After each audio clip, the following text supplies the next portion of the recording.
एक ब्राह्मणी, दोनों पति पत्नी भगवान को भोग लगाए और भोजन करने ब्राह्मण देवता बैठे कि उनके द्वार पर कोई दस्तक देता है। द्वार पर आया, भिक्षाम देहि। ब्राह्मण उठे और अच्छा सुनो, ये जो पंडित पंडितानी थे ना, ये पंडित जी भी भिक्षा मांगते थे। और आज संयोग से इनके घर में पत्नी ने खिचड़ी बनाई थी, क्योंकि भिक्षा में जो मिल जाए वो पंडितानी बनाए, पंडित जी मांग कर लाते। तो आज इतना ही मिला था कि दोनों को पेट भर, आज कुछ दिनों में आज पेट भर दोनों को भोजन बना पति पत्नी के लिए।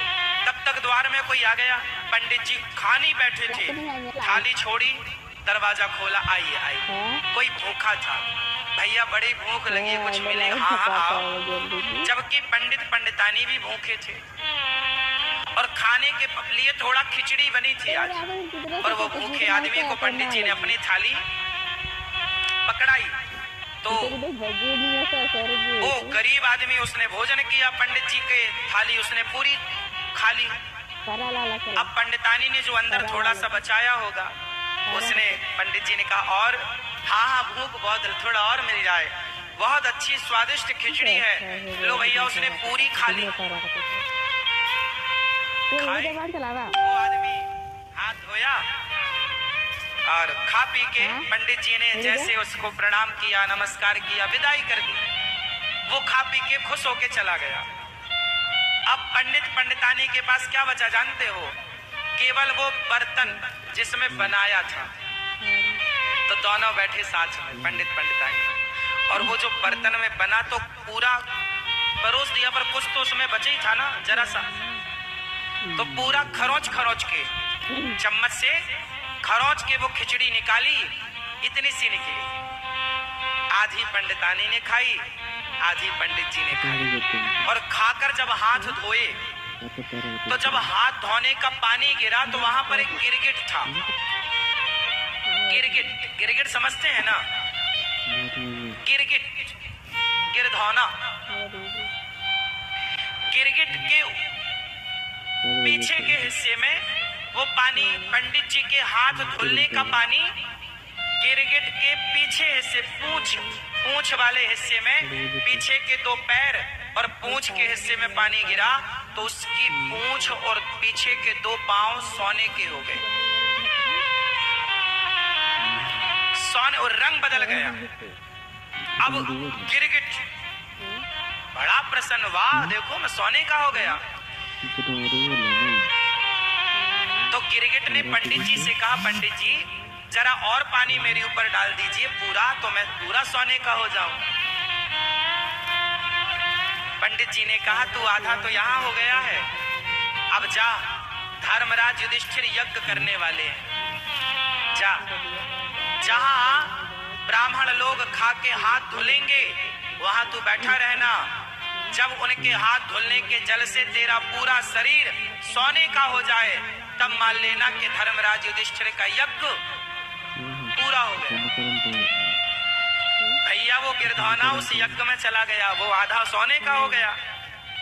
पूरा होना चाहता था तो वो यज्ञ में चला गया। पूरा यज्ञ खत्म, लाखों लोग खा गए, पर वो गिरधौना सोने का नहीं हुआ। अब गिरधौने ने, वहां भगवान श्री कृष्ण खड़े थे, तो गिरधौने ने भगवान से सवाल किया कि हे प्रभु ये बताओ, ये धर्मराज युधिष्ठिर ने इतना बड़ा यज्ञ किया